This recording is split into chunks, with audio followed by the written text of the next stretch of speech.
Hey Kelly, you know what time it is? It's time for a travel tip. It sure is. Travel tip of the week for you guys. What do we got for them today? We're going to talk about pets and what to do with them when you're traveling.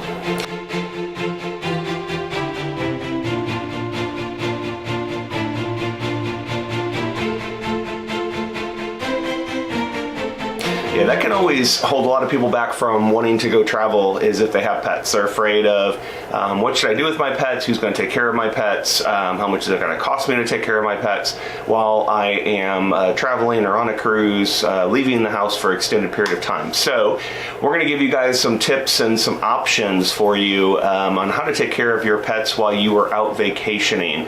As some of you may be aware, we have a lot of pets.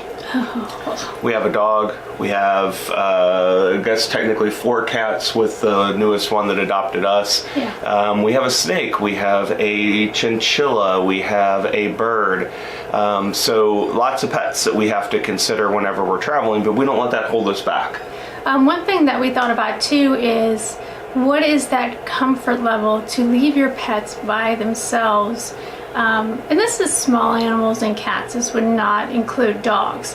To leave them by themselves for a short period of time when you're on vacation, let's say 2 to 3 days. So that it's okay to leave them by themselves. If there were small animals like hamsters, chinchillas, cats, I would never suggest this for a dog because they need to go out. They have to go out every 12 hours.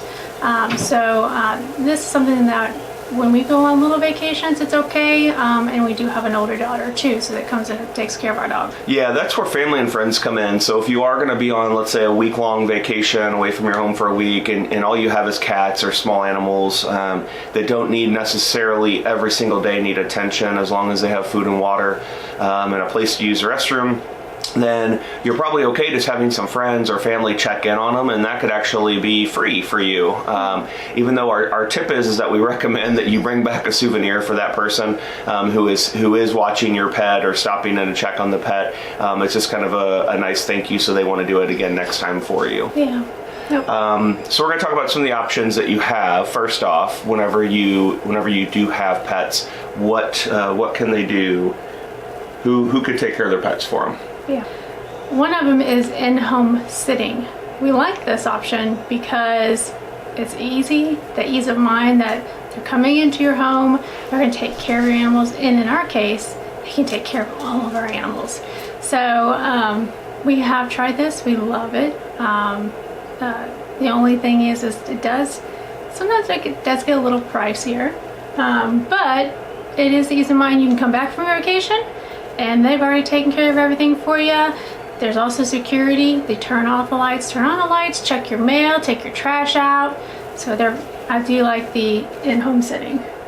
Yeah, just convenience. You're paying a little extra for that, but you have the convenience. And also, I think another big part of that is, your own pet's well-being too, because a lot of times cats and dogs can have some anxieties when you're pulling them out of their home to go stay someplace for an extended period of time.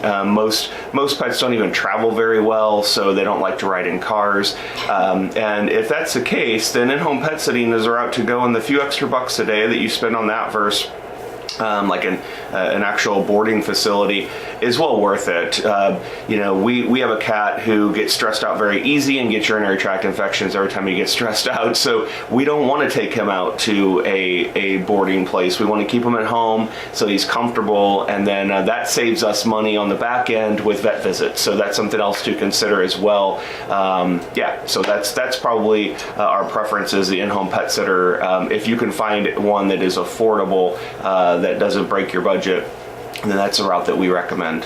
All right, so another option that you have, if because some people are just weird and don't want, I guess I shouldn't use the word weird, but some people just don't like to have other people come in their house. They're kind of weirded out by that. So if that's the case, then you may want to use use a kennel or a boarding place where you actually take your pet to them.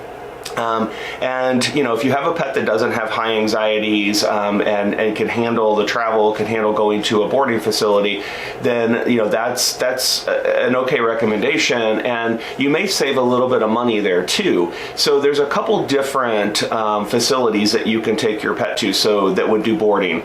Let's start with the vet. your veterinarian's office will typically offer boarding services.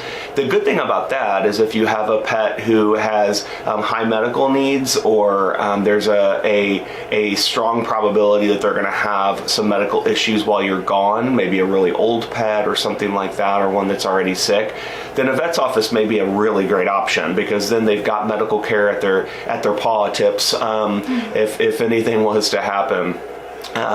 The other facility that you could take them to would be, like a doggy daycare or some type of boarding facility. This I actually recommend if you're not going to have an in-home pet center. I recommend for dogs, because they a lot of times need the socialization, want to be around people 24/7. And if you're just doing in-home pet sitting, your pet sitter may only come by twice a day if you have a dog. So the doggy daycare will allow them to have interpersonal relationships with those pet sitters or the kennel people, as well as other animals, other dogs if they're friendly with other dogs. Plus they get out and play and go for walks more often. So a lot of times if you have a very social dog, that would be the recommendation that I would have. And then lastly, with those two options, if you're taking them to an off-site place to be boarded, in most cases, those places will have an actual groomer that will be able to do grooming services, clip their nails. You could come back and your dog is fully bathed and maybe had a haircut and had their nails clipped. Or if you're leaving with the vet, you could get their annual vaccinations taken care of while they're there, things like that. So there are benefits to having them take them off-site from your own house. When you do take them to a facility for boarding, keep in mind there are vaccinations that your pet must be up to date on, otherwise you will not be able to board them. And it'll vary state by state a little bit, but for the most part, they must be up to date on their rabies vaccination. They must be up to date and have a Bordetella vaccination. And the Bordetella covers things like the kennel cough and those communicable diseases that can be passed from pet to pet when you do take them to a facility. And then the last one is they have to have their distemper parvo vaccination. Some people know that as a DHL PPC. They have to have that vaccination as well. And then something new that has come up is us as humans, we get the flu shot every year. Well, now dogs are starting to come down with the flu, and it's really devastating to them, actually. A lot of dogs are dying from the canine flu. So a lot of places are requiring you to have the flu vaccine prior to taking them to boarding. And they have to have two. There's a boost. You have the original and then a booster. So there's two actual vaccinations with that flu vaccine. So you have to plan ahead. Don't think that you can wait until the day you're taking them to be boarded, or if you're boarding them at the vet. You won't be able to get the flu vaccine in time, because it's like a couple weeks between each booster. Yeah, so you need to make sure you plan ahead for that and have all of that up to date before you even take them into to the office. Oh, one thing I did forget is a lot of vets' offices and boarding facilities require that they be on some type of heartworm and flea preventative as well. So if you don't currently have your dog on that, highly recommend it, just because no matter where you live in the country, it's warming up, and heartworm is spreading more and more to the northern states as well. So even if you're, in Florida down here, any warmer climates, it's a year-round problem that we have to worry about with heartworm, because that's transmitted by mosquito bites from one dog to another. However, in northern states, it's just as bad. It's not just the summer months anymore. So make sure that you're keeping your pet on a heartworm preventative year-round, as well as a flea preventative. And there's a lot on the market, so talk to your vet about that. But a lot of these facilities are requiring that now as well. Yeah, and the in-home sitters, they require that as well, because they want to make sure that when they leave our home, that their animals are protected as well. Yeah. So another thing is specialty animals. You have the birds, the chinchillas, hamsters, guinea pigs. We have found that we take them to the specialty store, and it's actually a pretty good price, and they can clip the wings for you, trim the nails, and they take great care of them. So we are doing that for our bird, and every time that we go there, they ask, you want us to clip the wings for you? So this time when we do our cruise, we're going to take both our chinchilla and our bird and take them to the specialty store where they can take care of them. So make sure they're taken care of. Yeah, and it's similar to taking a dog to a doggy daycare kind of a facility, because you're going to have people that are familiar with birds, people that are familiar with the small animals like our chinchilla. They're not afraid of them. They'll play with them. They'll give them some socialization. They'll make sure they have fresh food and water every day. All of that piece goes into it as well. So I think that's really important for those animals if you're going to be gone. Like I said, probably more than 3 or 4 days is the longest I would leave any small animal. I wouldn't leave a bird alone that long. They need a socialization as well as the fresh water.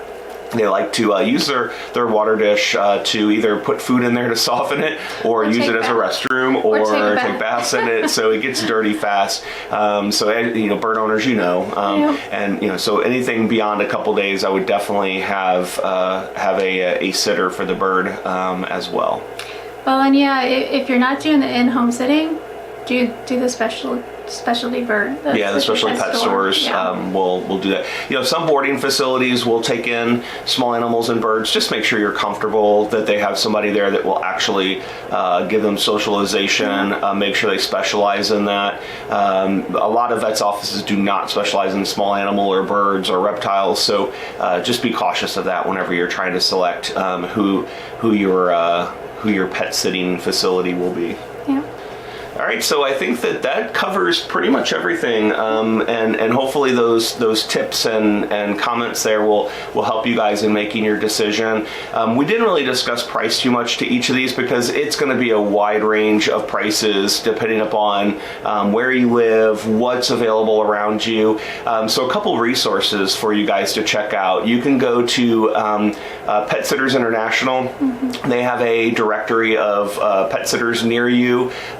And they can link you out to some really great places that will that will give you what they specialize in, and you can be rest assured that these are certified pet sitters, especially for your in-home pet sitting. Make sure that they have a certification. Make sure that they can prove to you that they have insurance and they're bonded, so that if anything goes wrong in your home, you know that it's going to be covered and taken care of, and then.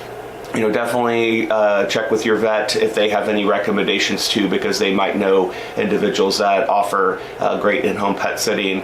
And then if you're going to do an off-site facility to board or kennel your pets, go visit them ahead of time. Set up a time where you can actually interview the people and really watch how the staff interact with the animals, and find out what the daily schedule looks like for your pet. That's going to really help give you a peace of mind of whether this is going to be a good place or not to bring your pet. So that would be the tips of how to kind of select those. So what we would love for you guys to do is comment down below if what do you typically do with how do you have your pets taken care of while you travel? Is it friends and family? Is it taking them to a boarding facility? Is it in-home pet sitter? And what are the pros and cons that you feel from each of these types of facilities? And we'll get a good conversation going down below in the comments. So once again, I hope this was really helpful for you guys. Yeah. All right. Until next time, we'll see ya. Bye. Bye. Hey, we hope you liked that video. If you did, please click the thumbs up, give us a like. Also, please subscribe to our channel. That way you get the most up-to-date videos that we put out. And please head over to Facebook and check out our Facebook group. It's called the Traveling Duo Adventurers Community. Come on over and engage with us.